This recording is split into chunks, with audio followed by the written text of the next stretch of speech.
We should have used the real backdrop, not the... Well, I just a couple points and we'll answer your questions, and I'm sure you're dying to get home. So first I want to thank Canada. They did a great job of hosting this, and former Minister Joly, who had to leave here. She's going to go be sworn in, remain in her post, and she's become a friend in the last few weeks as we've worked together. I knew her a little bit before, but gotten to know her now, obviously, in this role. They did a great job of hosting it, a beautiful place, and so we're grateful to them. I think we have a very strong statement from the G7. Hopefully you've gotten that by now and have been able to see it. A very strong statement on a number of issues of mutual concern. We touched those topics. It was a really good engagement, and obviously there'll be some follow-up. And it sort of sets up for the leaders' meeting later on this year, and we hope that'll be equally productive. But we felt really good about the statement, worked hard on it. I think it reflects our points on a number of topics. And I would just say the one takeaway, you're going to ask me questions about things that are going on in different bilateral relationships and so forth. But I think what's important, and something I said at the outset, which everybody agreed with, is that we're not going to allow the things we disagree on, and we'll disagree on things, to keep us from working closely on the things we agree on. And there are a lot of those. And hopefully the statement reflects that, and our actions will reflect that.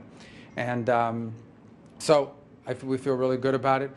The other announcement, and I think that's already reflected in the President's statements, there was what we felt was a very positive and productive engagement yesterday with President Putin and Special Envoy Witkoff. Obviously, he is on his way back. He should be back, and hopefully we'll convene this weekend. We'll examine the Russian position more closely and determine, the President will then determine what the next steps are. Suffice it to say, I think there is reason to be cautiously optimistic. But by the same token, we continue to recognize this is a difficult and complex situation. It will not be easy. It will not be simple. But we certainly feel like we're at least some steps closer to ending this war and bringing peace. But it's still a long journey. It's a journey of many steps.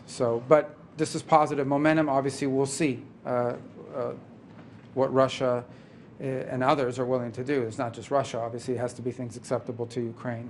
But it's been a good week in that front, but there's a lot of work that remains to be done. But, there's reason to be cautiously and optimistic, but we'll know more once Special Envoy Witkoff, Ambassador Witkoff returns, and we have a chance to all convene and talk about it. And obviously the President is the ultimate decider on next steps for the United States.